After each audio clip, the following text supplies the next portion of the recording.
আজকের রেসিপিটা সেই সকল মানুষদের জন্য যারা ননভেজের তুলনায় বেশি ভেজ খেতে পছন্দ করেন, যেমন আমার মা। তাই হাতে যখনই সময় পাই মায়ের জন্য কিছু না কিছু বাড়িতেই বানাতে থাকি।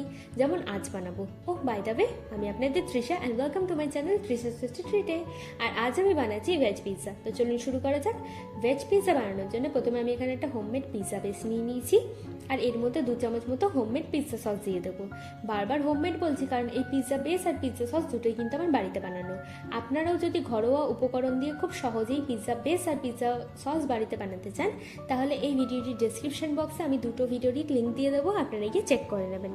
দেখুন, পিৎজা বেসে পিৎজা সস লাগানো হয়ে গেছে।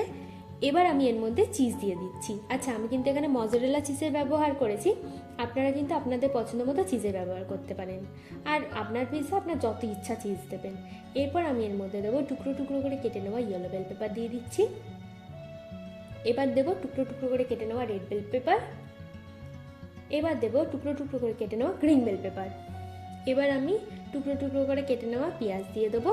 আচ্ছা, আমি এখানে এত কিছু দিয়েছি বলে যে আপনাদেরও দিতে হবে এমন কোনো কথা নেই, আপনারা আপনাদের পছন্দ মতো সবজি দিয়ে দেবেন। এবার আমি এর মধ্যে দেবো সেদ্ধ করা সুইট কর্ন দিয়ে একটু সাজিয়ে নেব। এরপর আমি এর মধ্যে দিচ্ছি ব্ল্যাক অলিভ। আমার কাছে ব্ল্যাক অলিভ ছিল তাই জন্য আমি দিয়েছি, আপনাদের কাছে যদি না থাকে তাহলে দেওয়ার দরকার নেই।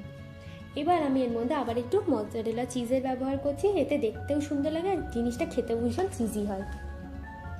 এর মধ্যে আমি এবার চিলি ফ্লেক্স আর অরিগ্যানো দিয়ে দেবো।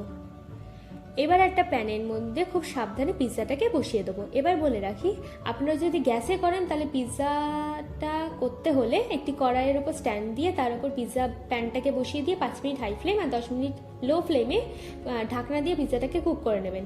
আর যদি মাইক্রো ওভেনে করতে চান তাহলে 180 ডিগ্রি সেলসিয়াসে 10 মিনিট রাখলেই আপনাদের পিৎজা রেডি। আমার ভিডিওটি যদি আপনাদের ভালো লেগে থাকে তাহলে প্লিজ একটি লাইক করবেন, শেয়ার করবেন, আর এরকম আরও ভিডিও পেতে আমার চ্যানেলটিকে সাবস্ক্রাইব করবেন। টাটা।